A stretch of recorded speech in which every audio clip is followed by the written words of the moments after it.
Diopani Forest Bit atumpen phanta thengpi kenep dunlong. Diopani Forest Bit Office Account Bit Officer Rajesh Lekthepen Japonsi kai keson patrolling ke dambom aporahut niphai krehini arnikang sam porphai ke thomra chitim aporalom number Forest Reserve alongpen benkre phonar longa thengpi phanta kenepon long. Aduntu Diopani Bit Officer penangke pachini donateng ke bangso thengpi kibi plikep ando. Lapen bangso thengpi kang huatuma phana bangke neplong lelang pusi nang pachini dun. Lapen bangso kang huateng pikirok abang puatuma phan ritarli bomlang pusi Diopani Bit Officer Rajesh Lekthea hinpen nang pachini dun. Aprangsi media kote tumhan akiro pilo nili pini media thing no kepaklang lam kepaklang ji ni hang lain lo patumia por baji thom ra chitim aporlom kai ke sona thak ni litung patrolling duty ke dam hot number RF West Block angkangalo thingpi kepang som the gam long lo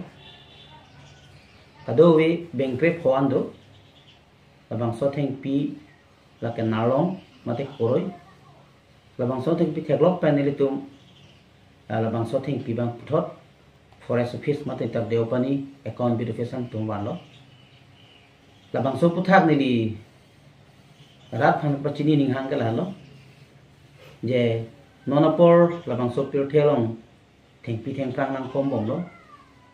ase labang so thingpi thengprang ke pajok ji labang so artu li to ma khutin ong sido ase labang so thingpi thengprang ke pajok ye phan pini tum ka do we kacera pakenang sot pesini lang tum phan pachini ning ha ase pini kado ye phan chuni la lo laposon thingpi kang ho kam keklan to dai fansi ni tum hen ten chuni ase tum department hoi pen laposon kang ho thingpi mate kang hu un ho tum kelong lup tante ala na tum non labang so pir thelong aron keso dak pen tum kang sai pe do ponji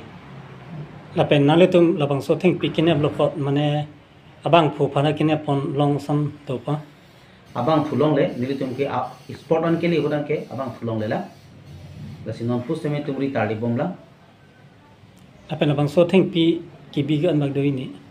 kadowe kibi plike bandoji